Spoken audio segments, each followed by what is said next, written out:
Hello students, welcome to all. Mission mathematics की जो हमारी सीरीज़ चल रही है उसमें हम 21 अगस्त का क्वेश्चन करेंगे। क्वेश्चन नंबर ये है क्वेश्चन ऑफ द डे 21 अगस्त का। देखिए क्या पूछा गया है। दी गई आकृति में ए और बी का शीर्षाभिमुख कोण क्या होगा, ए बी सी के मान भी ज्ञात कीजिए। जैसा कि हमने वर्कशीट में देखा, शीर्षाभिमुख कोण कौन से होते हैं, जब दो लाइनें आपस में एक दूसरे को क्रॉस करे तो उसके आमने सामने बनने वाले कोण कौन से होते हैं, शीर्षाभिमुख कोण। तो ए का शीर्षाभिमुख कोण क्या है, ए और बी दोनों का पूछा है।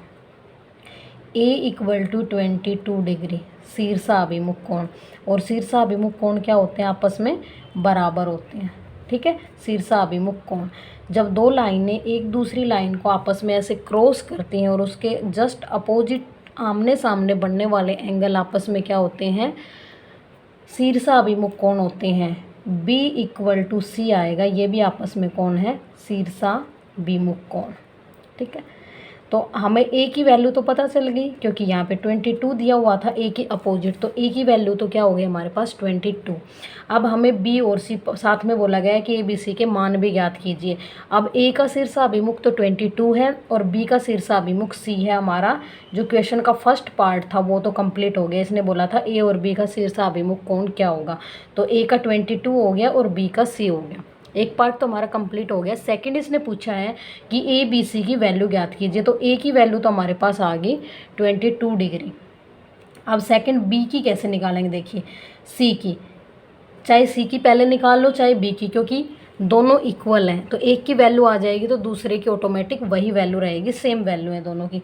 तो जैसे मैंने ये लाइन स्ट्रेट ले ली, इसका नाम जैसे मैंने एल लिख लिया, तो एल एक स्ट्रेट लाइन है हमारे पास, तो उस पर बनने वाला ए प्लस सी, दोनों एंगल्स का सम इक्वल टू क्या होता है 180 डिग्री, और इसको हम बोलते हैं रैखिक युग्म। रैखिक युग्म एक सीधी लाइन पर बनने वाले सभी कोणों का जोड़ कितना होता है 180 डिग्री, और उसको हम बोलते हैं रैखिक युग्म।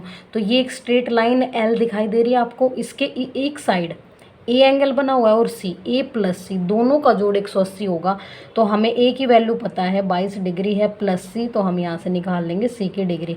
अब सी चाहिए मुझे, तो = 180 डिग्री, और ये 22 उधर जाके हमारा क्या हो जाएगा माइनस में, क्योंकि जब भी कोई नंबर = से अपनी साइड चेंज करता है तो उसका साइन भी साथ साथ चेंज हो जाता है। तो 180 में से आप 22 घटाएंगे तो बचेगा 158। सी की वैल्यू भी यही आएगी, तो B = C = क्या हो जाएगा 158, क्योंकि आपस में दोनों कौन है, शीर्षाभिमुख कोण। ठीक है, तो ए बी सी की वैल्यू पूछी थी हमसे जो कि हमने निकाल दी। ए की आई 22, बी एंड सी की आई 158 डिग्री। ठीक है, ये था आज का हमारा 21 अगस्त का question of the day. I hope आपको समझ आया होगा। Thanks a lot.